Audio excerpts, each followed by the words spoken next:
Dobrý den, ahoj, jmenuji se Jakub Železný a ve Škoda Transportation pracuji jako materiálový specialista, kde mojí hlavní pracovní náplní je schvalování atestů pro materiály, které se používají na konstrukcích kolejových vozidel.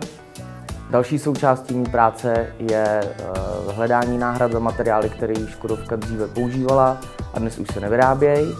A s tím jde ruku v ruce i tvorba dokumentů, kde specifikuji podmínky, za jakých nám bude materiál dodáván a jakost, jaké nám bude materiál dodáván. A v poslední řadě tady pracuji jako programátor automatického svařovacího robota, kde se podílím na tvorbě softwaru svařovacího a následné odlazení parametrů v reálném čase na pracovišti. Takže po ukončení studia na fakultě strojní tady v Plzni, obor materiálového inženýrství, jsem rok a půl pracoval v Praze v Ústavním jaderném výzkumu Řeš na reaktoru, kde jsem pracoval jako vedoucí obráběcí skupiny. Tato činnost mě úplně nenaplňovala, takže jsem hledal další uplatnění v mém oboru v materiálovém inženýrství a ve Škoda Transportation měli volné místo. Tak jsem zkusil podat přihlášku a dostal jsem se na pozici materiálového inženýra a svařovacího inženýra pro automatického robota. Na mojí pozici mě nejvíc baví, že můžu využít obě věci, které mě moc baví, a to jsou materiály a jejich vlastnosti a zároveň jejich svařování. Na svařování tady používáme 3D software, kde vyvíjím každý den nebo každý týden, podle toho, jak je součást náročná, nový 3D model a mapování a následně odlazuju parametry přímo na hale na hotovém výrobku. A co mě na tom baví, no, tak jako kluk jsem si vždycky rád hrál s autíčkama na ovládání a teď si můžu hrát s 11-osým robotem a mám na to neomezeně času. Škoda Transportation je mi naprosto k dispozici a nakloněná, takže netrvají ani na nějakým rychlým dodělání, nedrží nás ve stresu. Prostě snaží se nás nechat dělat naší práci a to mě na tom asi nejvíc baví.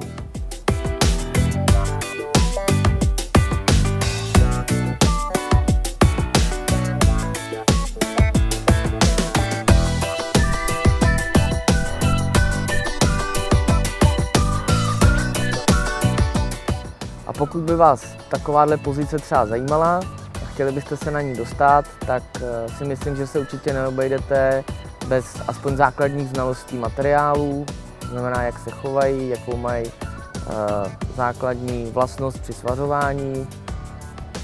Dále se asi neobejdete bez znalosti technické dokumentace a výkresů. A v neposlední řadě musíte umět spolupracovat se širokým spektrem lidí. Já spolupracuji s přípravkářema, s konstruktérama, se svařovacíma inženýrama a hlavně s lidma, kteří jsou u toho svařování denně, a to jsou lidi na hale, s kterými musím konzultovat to, co naprogramuju, jestli je vůbec možnost to v reálném čase splnit a jestli ten robot má vůbec schopnosti to udělat tak, jak já jsem to naprogramoval.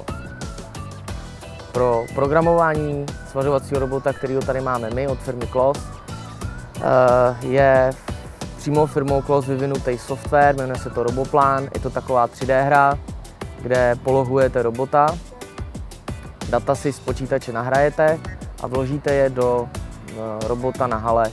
Tam už se programuje klasicky, jak asi každý zná, to znamená různý kliky, háky a zaklínadla.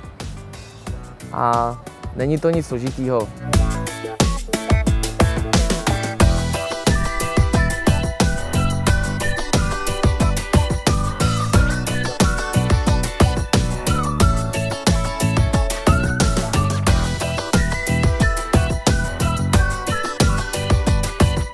A já se jdu teď podívat, jestli jsem to dobře naprogramoval.